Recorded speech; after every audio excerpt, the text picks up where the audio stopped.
Joe, thanks for coming in. I appreciate your willingness to talk to us today. And No problem, John. first of all, tell me, give me your real name.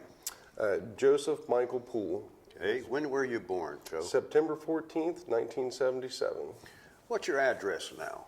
Now it is 2956 Cascade Circle, Fairfield, California. You're a California boy now. Yep. Well, you're from South Webster, Ohio, though, aren't I you? am. And what was your mother's name? Wanda Renee Powers. What was your father's name? My father is Joseph Vincent Poole, and then my stepfather is Steve Powers. Are they still living? So my father and stepfather are both living, but my mother has passed. I see. Let me ask you this. Who were your grandparents? Do you know, on your biological father's side, who was his father and mother? So Ursuline Poole was my grandmother, and Bernard Poole was my grandfather. Are they from Sauter County? They were originally from Kentucky. Uh-huh.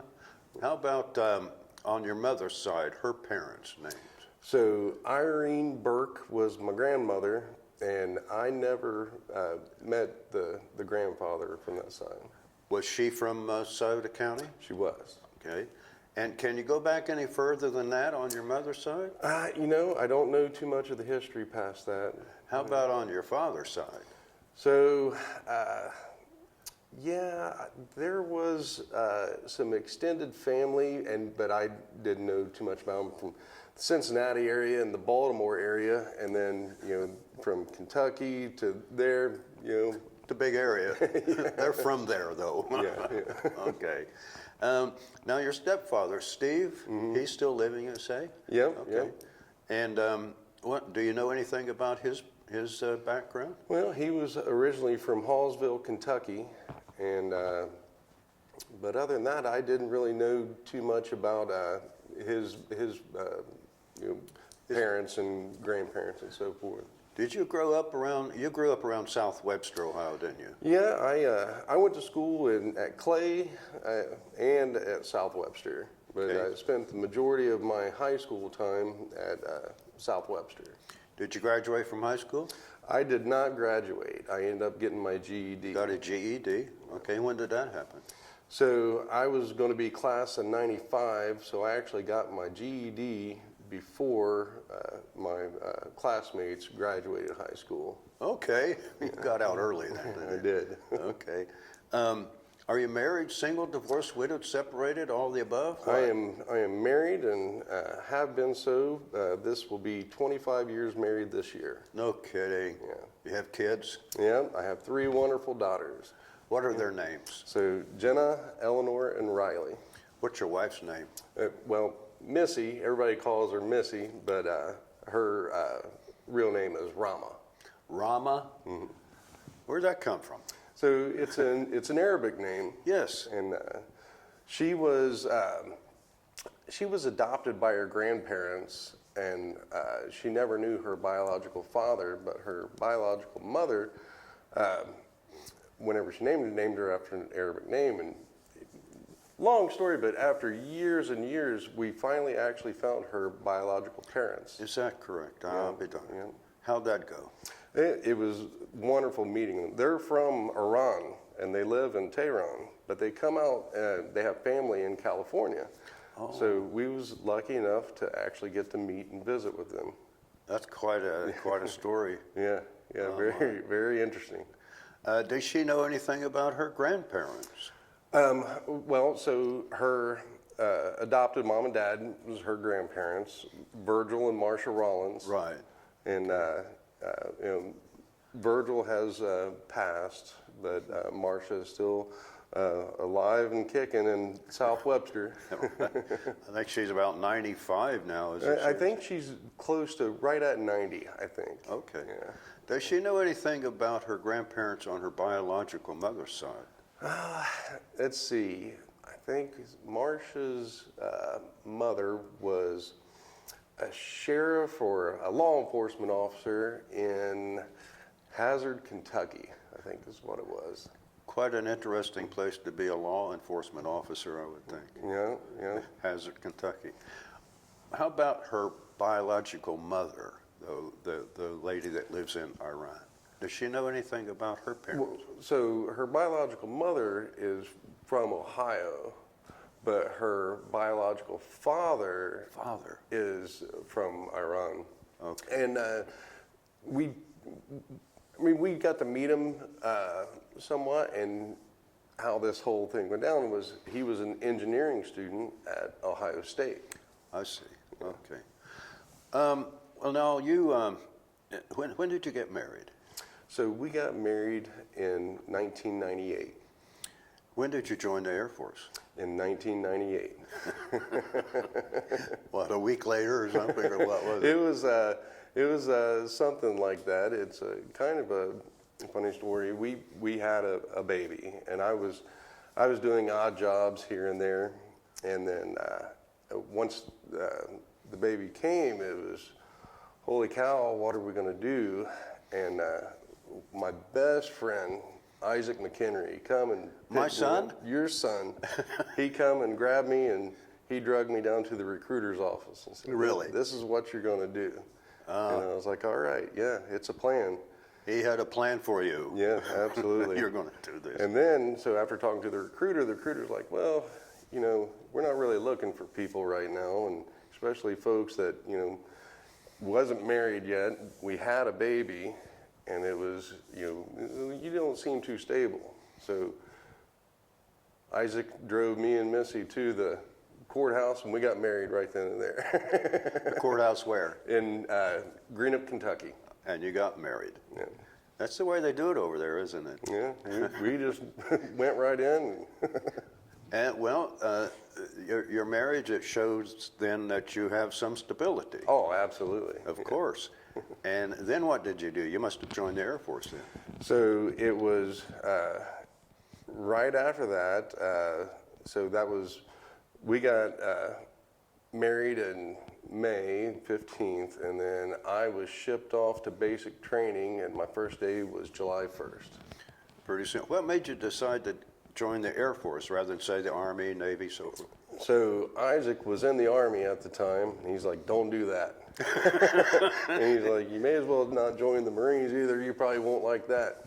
And I was like, well, you know, you're right, I probably wouldn't like all that, but he's like, the Air Force is good for you, and I agreed. And after talking to the recruiter, there was certain aspects about it that I thought I would enjoy.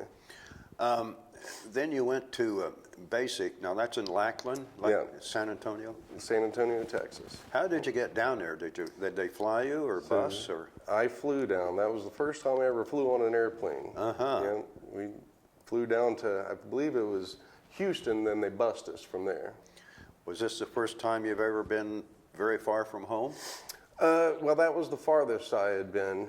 You know, we did a little bit of traveling whenever we were teenagers. We'd, you know, go to Myrtle Beach or, you know, some things like that. But yeah, that was the farthest I'd ever been. How long was basic training then? So when I went through, it was 6 weeks. 6 weeks. They jumped it up to 8 weeks after a while, I think. I think they did, but that was well after I was already, you know, done with that.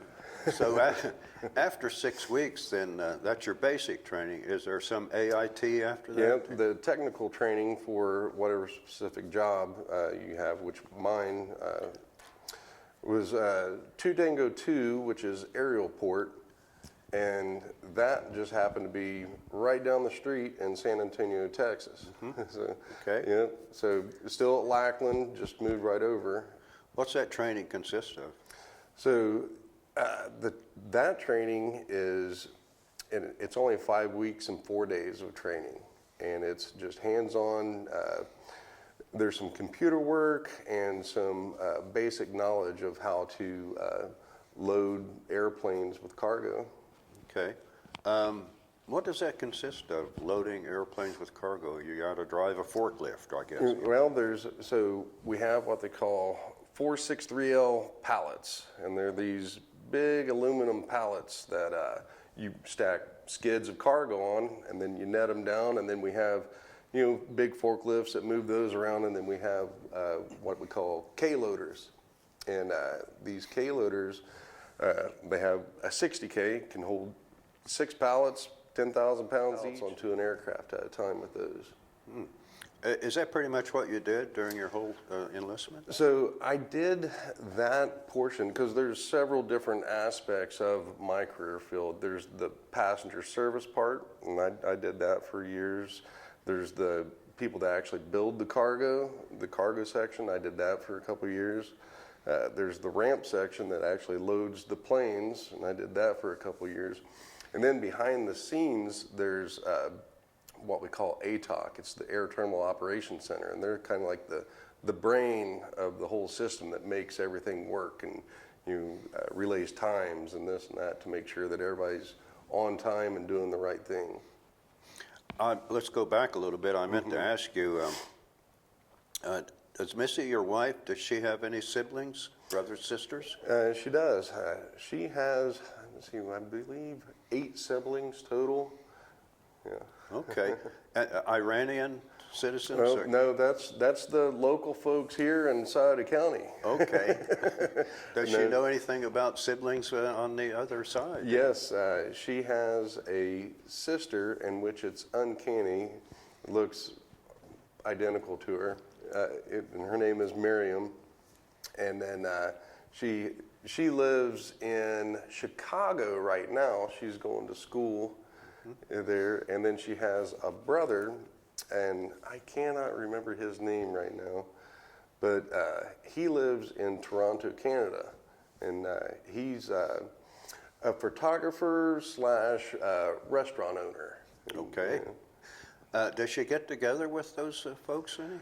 So we did get together a couple times in San Francisco, but it's far and few between, which her brother is a Canadian citizen now, so it's easier, and we have seen him a few times, but the rest of the family, they have the Iranian citizenship, and you had to go through process to get visas, and sometimes they get denied, and it's just things that happen just from... Yeah. Have you ever been to Iran? Did you ever go? No, never went to... I've been all around, but I've never been to Iran itself. Yeah. Tell me what your girls do. You have 3 daughters. Tell me what they do. What's the oldest name? Jenna, so... What's she doing? Jenna, she graduated from SFSU with a bachelor's degree, and now she lives in Riverside, California, and she's got a job with the Riverside School District, and she teaches preschool, differently abled children how to cope and get ready for real school. Mm-hmm. Okay. Is she married? Does she have a child? She is not married, no children, but she is engaged to be married, and that'll be in the spring of 2024. Oh, gosh. How about the second? So that's my Eleanor. Eleanor. And she's 19. She's in college right now. She's working 2 jobs, but she's still living at home. And we really like that because she helps us out around the house quite a bit. That's brilliant. What school is she going to? So she's going to community college right now. What does she want to do? She doesn't know. So, and I'm fine with that. Knock out your basics and figure out your life, Right. Now the youngest born, what's her name? So that's Riley. Riley. And so she's in 7th grade right now. Oh, Mom. Yeah, we spread them out. We Yeah. didn't want 2 in diapers at the same time. That's no good. Well, and then let's get back to, after your AIT, that's in San Antonio too, right down the block or something. Yeah. Which now they moved the school that I attended. It's in Virginia now. Okay. So Fort Lee, Virginia. Where did you go after that training? So my first duty assignment was Dover Air Force Base in Delaware. In Delaware. What year was that? So I got there in the end of '98. So I think I reported in December of 1998. Okay. How long were you there? So we were stationed at Dover for right around, I guess it's 3.5 years or so. We were there until September of 2001. Were you there during the first Iraq War? So there were still Northern Watch at that time. Right. Okay. So after that, where did you go after that? So we went to Lodges Field, Azores after that. Say that again. Lodges Field, Azores. In the Azores. The Azores Islands, it's a Portuguese territory, or I guess it's Portugal, but it's like 500 miles off the coast of Portugal. Maybe a little bit farther than that. We have a U.S. Air Force base there, don't we? Yeah. Yes. Yeah. And how did you like that? Azores. It was wonderful. It was great there. Yeah, it was almost like a subtropical. Mm-hmm. You know, it was. How long were you in the Azores? 2 years. Yeah. Now is your wife going with you? Oh yeah, the whole family came. Yeah. Well, so at that time the whole family was one. Jenna, Missy, and myself. Yeah. And then after that, what did you do? You've been all over the world, haven't you? Well, I've been around. Yeah. Okay. Where after the Azores? Was that still your MOS? Yeah, stayed the same job the whole time. It's just within my career field, there's the different sections that you can work. And you've done all three sections? Yeah, so there's the ATOC, did that. That's the brains of the operation, and then the other jobs, I've done them all. And there's also actually a fleet section. They're the ones who service the latrines on the aircraft and stuff. And but I never did that job. I lucked out. You lucked out. So after the Azores, what were you there, about 2 years, you said? We were there 2 years, and that's where my second daughter, Eleanor, she was born there. Okay. And then after that, where did you go? Then we went to Turkey. We went to Incirlik Air Base in Turkey. What did you do there? I mean, same MOS, but what were you doing there? So the job at that time, so by then, we were at war. So the job there was basically, because Northern Watch was gone, but the conflict in Iraq was right there. So we was a big supply hub. So we would what they called a wheel and spoke. Aircraft would come in with supplies, and then we'd divvy it out to the C-17s and whatnot to fly into the country. Mm-hmm. Mm-hmm. You were pretty busy then, I bet. Oh, it was always busy, yeah. And your family was with you there too? Yep, they were with me. Were you ever stationed somewhere where they were not with you? I was not. They were always there? Yep, That's always. wonderful. Yep, I lucked out. There's some folks that they didn't get to do that, because now Turkey, you can't bring your family there anymore. Not in Turkey? No, they changed it. How long were you there? We were there 2 years. Yeah. And we're at war at that time, aren't we? Yeah, yeah. When you were loading and unloading, did you ever have to do any caskets or anything? Yeah, that was part of, that's something that we did. So it got to be to where there were so many, we started designating certain people to do it. And then we had the honor guard as well. So whenever, just depending on the volume of how many transfer cases there were. But that was whenever I worked back at Dover. So I worked the special handling section, which is under the cargo section, but it's the folks that deal with your hazardous materials or your signature service, your secret items, and human remains. And Dover has the largest mortuary in the world for military, the DoD. And it was a constant retro, and that was before the war. Because it could be anywhere from retirees overseas and whatnot coming back to the States. So how long were you in Turkey then? Yeah, it was 2 years. And then when? And then from there, we went to New Jersey, McGuire Air Force Base in New Jersey. And see, that would have been I believe we got there in 2005. Yeah. During all this period of time when you're going from one post to another, in between, were you able to come home to Sauter County or anything? Yeah, there were several times I had the opportunity to come home, take some leave and vacation, and that's one thing is, it's kind of weird, you know, you think about it, where do you vacation? Usually go off somewhere and, you know, do these incredible things, but we always spend our vacation at home. Oh, did you miss home while you were away? Oh, absolutely. You know, the beautiful rolling hills of southern Ohio, you can't beat it. Right. You're at McGuire how long? So we were there for just over 5 years at McGuire. Is that your longest post? It would have been until I got to my last post, and I've been there the longest. So, Oh, yes. Yeah. Okay. Well, McGuire, what did you do at McGuire? You did the same thing, of course, in your career field. Of Yeah, course, so you know, the big thing out of McGuire, so we were butted up, it's a joint base now. It's joint base McGuire, Dix, Lakehurst. So, you know, we had, you know, Air Force, Army, and Navy all together. And the big thing out of there during that time, we were sending up armor, mainly up armor into Iraq and Afghanistan at that time. up armor, tanks? So a lot of the Humvees and things like that would be shipped over without the armor on them because just sheer weight.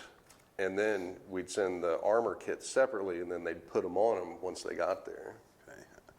So then McGuire, 5 years. How'd you like McGuire? You know, New Jersey was actually really nice. You know, people, they look at New Jersey and they think of, you know, city and this and that. Well, actually, it's a lot of countryside and beach, and it's really pretty. Southern New Jersey is actually a really nice Agricultural place. area, isn't it? Yeah. Oh, I think it's the Garden State. Exactly. Exactly. So what comes after McGuire? So from there, we moved to Okinawa, Oh, and I was stationed at Kadena Air Base. on the other side of the world. Yeah, Okay. Okay. That was a big battle there in the Second World War. Yeah. Did they have, what's left over from that? So you can still see some of the old bunkers and whatnot there, but they have this place called Peace Prayer Park, and it's a huge memorial for the battle that took place there, and there's a lot of the history. You know. Did you like Okinawa? I did. It was, no, Okinawa is tropical, and, you know, the East China Sea is, you know, I think it's roughly 80 degrees year round. You know, so you could swim in the wintertime, but What's not to like there? yeah. And the people were fabulous. You know, it was. You got along with Okinawans? Okay. Oh yeah. Everybody was really nice. It was a good tour. It was. How long were you there? So we were there right around 3.5 years. What did you loaded there? Where were you sending material to? And from there, we were kind of at the end of the line. So we were receiving a lot of the supplies, but then we would also distribute to South Korea, the Philippines, and you know, that was our job. There was to have a presence against China. Mm-hmm. Yeah. Did you look out over the sea? Did you see Chinese ships? Or No, never did. never got that close to that. No. Okinawa, and then what came? So after Okinawa, we moved to Travis Air Force Base in California. Is that where it ended? Yep, I retired there. Yep. How long were you at Travis? So we got there in 2013, and then basically have been there ever since. But I retired from the military in 2018. Okay. What do you do now?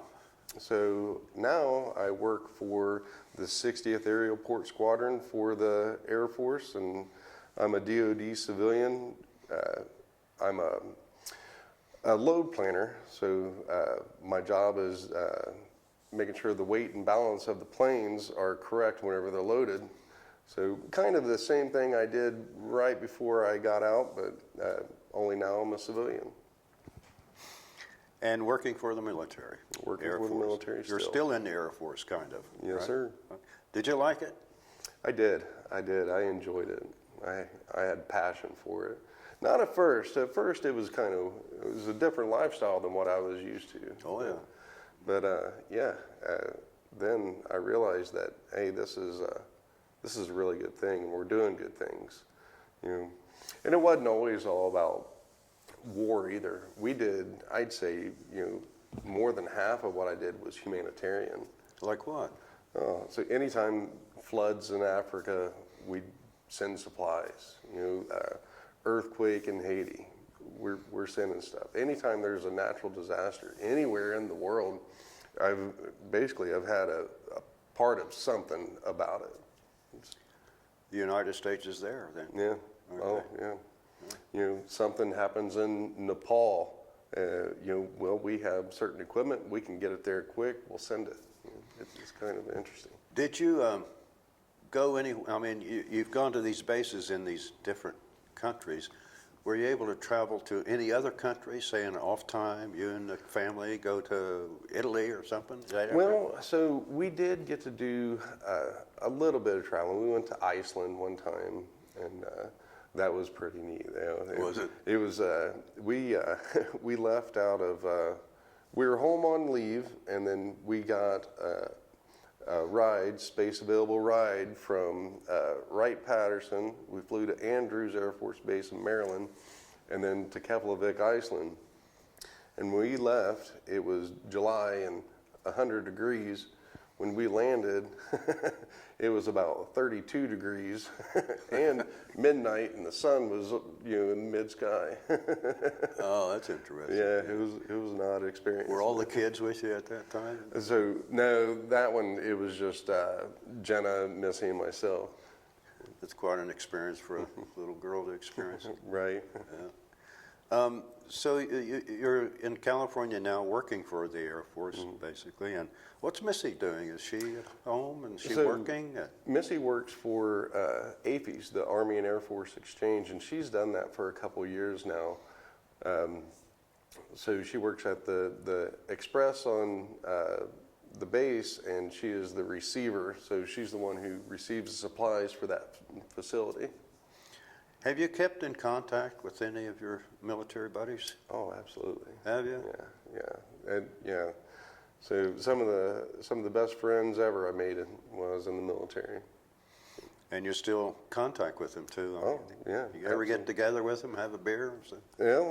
Just this past weekend, I got a good buddy that I was stationed with him at Dover, and I was stationed with him in Turkey, and he lives in Columbus, Ohio now. Okay. So whenever I flew in, he picked me up from the airport. We went and had some beers. All right. Did you get keep any souvenirs from all these places that you've been? So I do have several souvenirs. You pick up trinkets from wherever you're at, and so one of the main things we did throughout was we kind of got a piece of furniture from everywhere that we were stationed.